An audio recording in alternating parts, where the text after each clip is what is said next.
So, yun na nga mga ka-lifestyle, ano. Sabi ko sa inyo, if hindi nyo na kayang habulin yung mga utang nyo sa online lending application, I mean, dahil sa sobrang taas na ng interest, laki na ng penalty, no? Wag nyo na masyadong isipin po yan para hindi po kayo ma-depress or magkaroon ng anxiety, no? Sa kakaisip kung paano um, babayaran, saan kukuha, no? Kasi in the first place mga ka-lifestyle, yung mga online lending application na yan is mga illegal po yan in a way na sobra talaga yung pinapatong nila na interest and then penalty, no? Hindi po yan sila magpa-file ng kaso or magpapabarangay or pupunta dyan mismo sa inyo, no? Dahil alam nila, no, na meron silang mga violations na pwedeng kaharapin nila or masilip,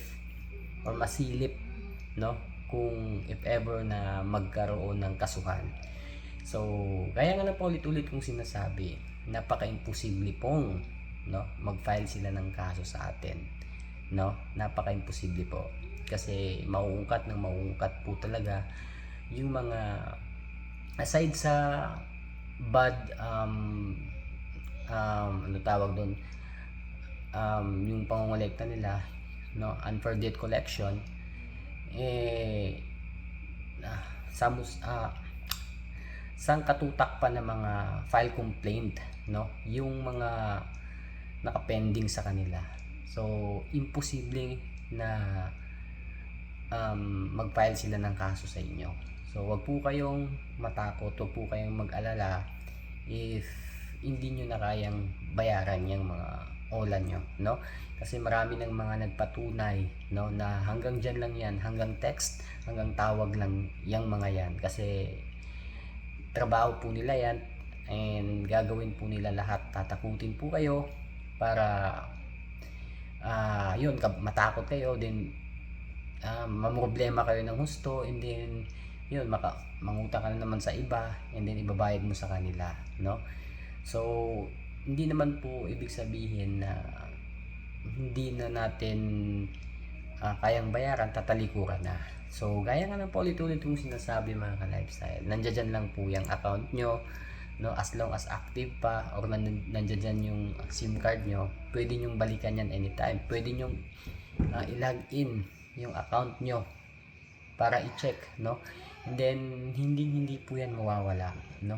Hindi, I think every day papatong yung interest, no, penalty if hindi na kayo nakakabayad. So ganun lang kasimple mga ka-lifestyle. Kasi until now, marami pa rin mga nangangamba, natatakot kung ano yung gagawin nila, no, sa kanilang mga ola, no? Gaya nga ng sabi ko, pwede kayong mag-switch SIM card or mag-deactivate ng Facebook nyo, mga social accounts nyo, or i-change yung settings na yung makaka-access lang, only friends lang, no? So ganun lang kasimple. Huwag kayong matakot kung ma-post kayo sa buy and sell group, kasi malabo, napaka-imposible po, madalang na lang po mangyari yon, and then madalang na lang pong gawin nila yon. Kasi yun na nga, mainit-init sila ngayon sa Senado mga ka-lifestyle.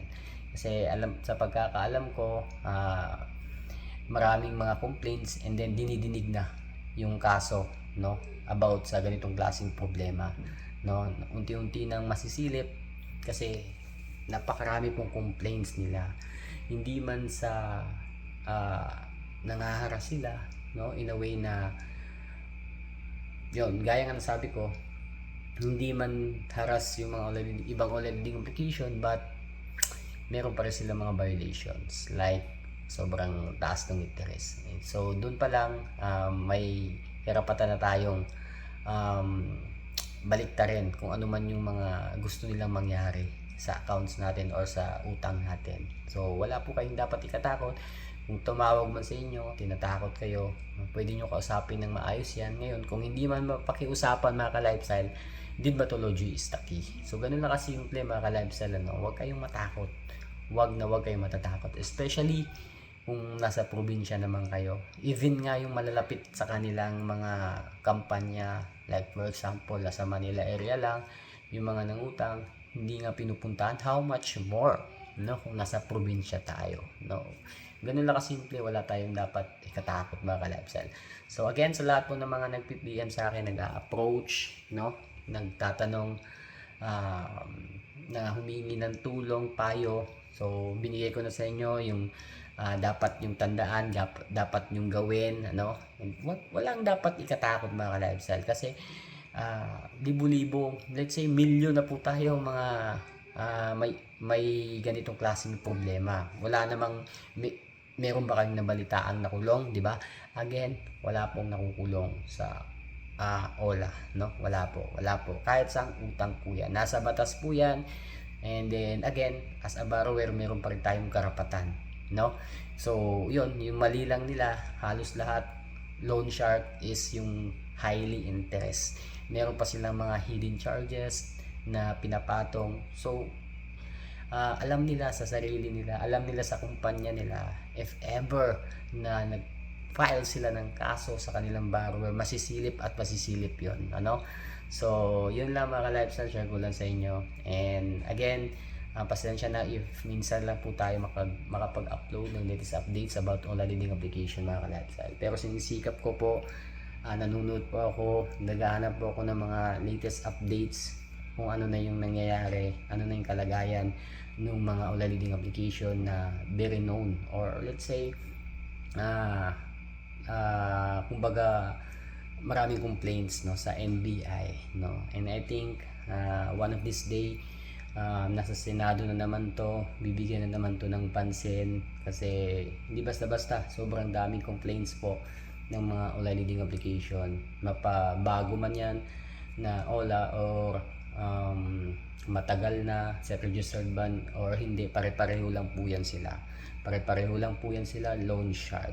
Kaya lahat po yan is maraming complaints, ano. Hindi naman ibig sabihin na tinatakbuhan na natin, of course, yung responsibilidad natin, no. Nagkakataon lang talaga na nagkakaproblema din tayo, no. Mas pipiliin po natin yung pagkain or yung health, no, kesa pambayad sa kanila, pero hindi naman natin sinasadya. Nagkakataon lang talaga. So yun lang mga lifestyle, ano. Then ayun, sa lahat po ng mga hindi pa po nakapag-subscribe sa ating channel, please do like, share, subscribe, and then pakihit na rin yung notification bell kasi na-notify po kayo once again sa mga i-upload po nating latest updates about online lending application. And then yun lang po talaga yung tanging request po natin, no. So yun lang mga lifestyle, peace.